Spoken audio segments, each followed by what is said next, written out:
హోషేయ 2వ అధ్యాయము. మీరు నా జనులని మీ సహోదరులతోనూ జాలి నొందిన వారని మీ స్వదేశీయులతోనూ మీరు చెప్పుడి.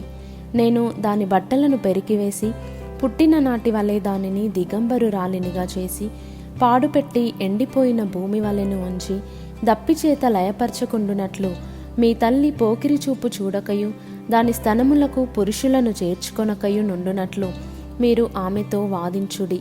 అది నాకు భార్య కాదు, నేను దానికి పెనిమిటిని కాను. దాని పిల్లలు జారసంతతి అయి ఉన్నారు. వారి తల్లి వేశ్యాత్వము చేసియున్నది. వారిని కన్నది అవమానకరమైన వ్యాపారము చేయున్నది కనుక వారి యందు నేను జాలిపడను. అది నాకు అన్నపానములను గొర్రెబొచ్చును జనుపనారయు తైలమును మద్యమును ఇచ్చిన నా విటకాండ్రను నేను వెంటాడుదుననుకొనుచున్నది. ముండ్ల కంచే దాని మార్గములకు అడ్డము వేయుదును. దాని మార్గములు దానికి కనబడకుండా గోడ కట్టుదును.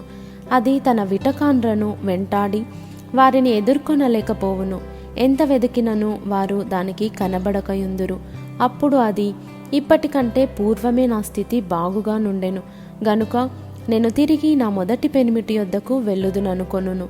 దానికి ధాన్య ద్రాక్షరస తైలములను విస్తారమైన వెండి బంగారములను ఇచ్చిన వాడను నేనే అని విచారింపక అది వాటిని బయలుదేవతకు ఉపయోగపరచెను. కాబట్టి నా ధాన్యమును నా ద్రాక్షరసమును వాటి కాలములలో ఇయ్యక దీని యొద్ద నుండి తీసివేసేదను. దాని మాన సంరక్షణార్థమైన నా గొర్రెబొచ్చును జనుపనారయు దానికి దొరకకుండా నేను ఉంచుకొందును.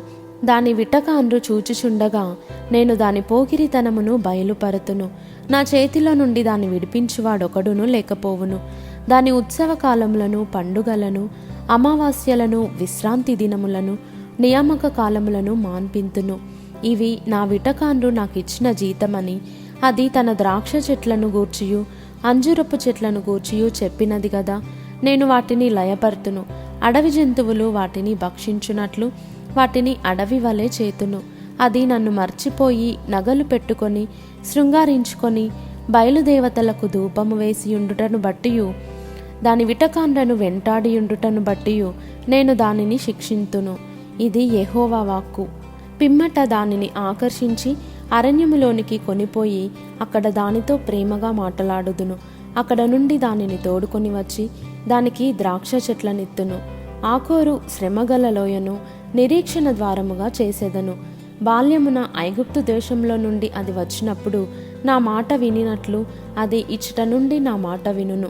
నీవు బయలు అని నన్ను పిలువక నా పురుషుడవు అని పిలుతువు. ఇదే యెహోవా వాక్కు. అది ఇక మీదట బయలుదేవతల పేర్లను జ్ఞాపకమునకు తెచ్చుకొనకుండాను అవి దాని నోట రాకుండాను నేను చేసేదను. ఆ దినమున నేను నా జనుల పక్షముగా భూజంతువులతోనూ ఆకాశ పక్షులతోనూ నేలను ప్రాకు జంతువులతోనూ నిబంధన చేయుదును. విల్లును ఖడ్గమును యుద్ధమును దేశములో ఉండకుండా మాన్పించి వారిని నిర్భయముగా నివసింపజేయుదును. నీవు నిత్యము నాకుండునట్లుగా నేను నీతిని బట్టి తీర్పు తీర్చుట వలనను దయాదాక్షిణ్యములు చూపుట వలనను నిన్ను ప్రధానము చేసుకొందును. నీవు యెహోవాను ఎరుగునట్లు నేను నమ్మకమును బట్టి నిన్ను ప్రధానము చేసుకొందును. ఆ దినమున నేను మనవి ఆలకింతును. ఆకాశపు మనవి నేను ఆలకింపగా అది భూమి యొక్క మనవి ఆలకించును.